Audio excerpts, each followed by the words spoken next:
యెమెన్లో జరిగిన హత్య కేసు భారతదేశంలోనే సంచలనంగా మారింది. అంతేకాదు ఈ కేసు ద్వారానే బ్లడ్ మనీ అనే అంశం కీలకంగా వెలుగులోకి వచ్చింది. ఇందుకే బ్లడ్ మనీ అంటే ఏంటి? నిమిషప్రియ చేసిన తప్పేంటి? యెమెన్ దేశంలో జరిగిన ఈ హత్యతో ఇండియాకి సంబంధం ఏంటి? చూద్దాం.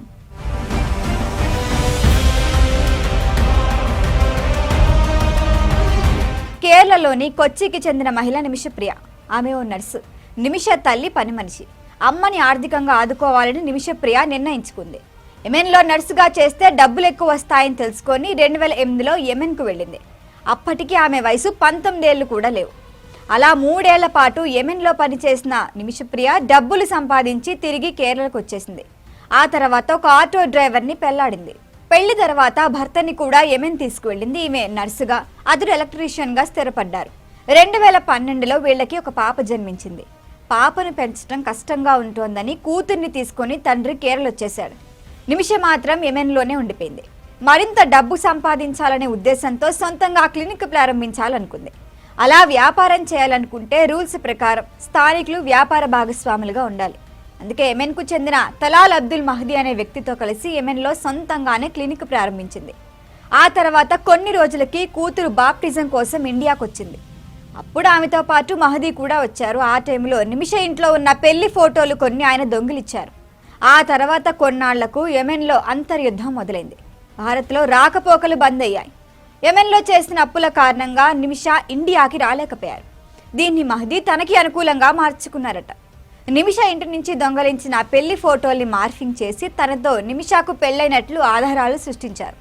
అలా ఆమెను బ్లాక్మెయిల్ చేసి క్లినిక్కి వచ్చే ఆదాయం మొత్తం ఆయనే తీసుకున్నారనే ఆరోపణలు ఉన్నాయి.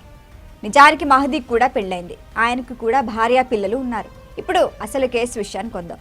మహదీకి మత్తుమంది ఇచ్చి ఆ తర్వాత అతన్ని హత్య చేసి మృతదేహాన్ని ఛిద్రం చేసిందనేది నిమిషపై కేసు. ఈ కేసుపై నిమిషాన్ని 2017లో అరెస్ట్ చేశారు. కేసు విచారణ పూర్తి చేసిన యెమెన్ సుప్రీం జ్యుడిషియల్ కౌన్సిల్ ఆమెకి మరణశిక్ష విధించింది. యెమెన్ అధ్యక్షుడు కూడా ఆమె మరణశిక్షకి ఆమోదం తెలిపారు. యెమెన్లో షరియా చట్టం అమల్లో ఉంది. ఈ చట్టం ప్రకారం బాధిత కుటుంబంతో చర్చలు జరిపి క్షమాభిక్ష కోరే అవకాశం ఉంది. బాధిత కుటుంబం అంగీకరిస్తే దోషికి క్షమాభిక్ష పెడతారు. అయితే ఈ మేరకు బాధిత కుటుంబానికి కొంత నష్టపరిహారం చెల్లించాల్సి ఉంటుంది. దీన్నే బ్లడ్ మనీ అంటారు. అయితే బ్లడ్ మనీ కోసం సంప్రదింపులు జరగటం అంత ఈజీ కాదు. వ్యక్తిగత స్థాయిలో మహదీ కుటుంబంతో చర్చలు జరపలేం. దీనికి భారత ప్రభుత్వ సహకారం కూడా కావాలి. మహదీ కుటుంబానికి ఆర్థిక సహకారం అందించేందుకు సేవ్ నిమిష ఇంటర్నేషనల్ కౌన్సిల్ ఏర్పాటైంది. ఈ కౌన్సిల్ ద్వారా ఇప్పటికే 2 విడతలుగా 38 లక్షల రూపాయలు బ్లడ్ మనీని లాయర్ ద్వారా మహదీ కుటుంబానికి అందించారు. బాధిత కుటుంబాల్ని లాయర్ తప్ప ఎవరూ నేరుగా సంప్రదించడానికి షరియా చట్టాలు అంగీకరించవు. షరియా చట్టాలు చాలా కఠినంగా ఉంటాయి. అక్కడ చావుకి చావే శిక్ష. మహదీని నిమిష హత్య చేసిందని కోర్టు నమ్మింది కాబట్టి ఆమెకు కూడా మరణశిక్ష విధించింది. అయితే దీన్ని మానవీయ కోణంలో చూడాలని కోరుతున్నారు నిమిష భర్త. తన కూతురు తల్లి కోసం తల్లడిల్లిపోతోందని, ప్రతి మంగళవారం ఫోన్లో తల్లితో మాట్లాడుతోందని, పాపకు తల్లి ప్రేమ అవసరమని అన్నారు. తమకు సాయం చేయాల్సిందిగా యెమెన్లోకి నేతల్ని, షేక్స్ను అతడు అర్థిస్తున్నారు. ఇది నిమిష కేస్. దాని చుట్టూ తిరిగే బ్లడ్ మనీ కథ. అయితే బ్లడ్ మనీకి యెమెన్ ప్రభుత్వం మహదీ కుటుంబం అంగీకరించినప్పటికీ సకాలంలో డబ్బులు సర్దుబాటు చేయలేకపోయారు.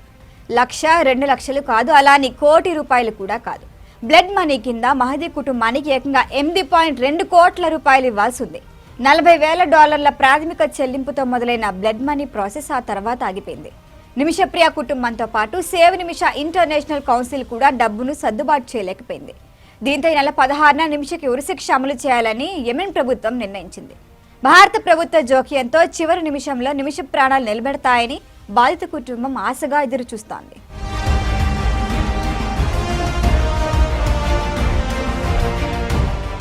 ఈ వీడియో కనుక మీకు నచ్చినట్టయితే లైక్ చేయండి, షేర్ చేయండి, సబ్స్క్రైబ్ చేయండి. అలాగే పక్కనే ఉన్న బెల్ ఐకాన్ని క్లిక్ చేయండి.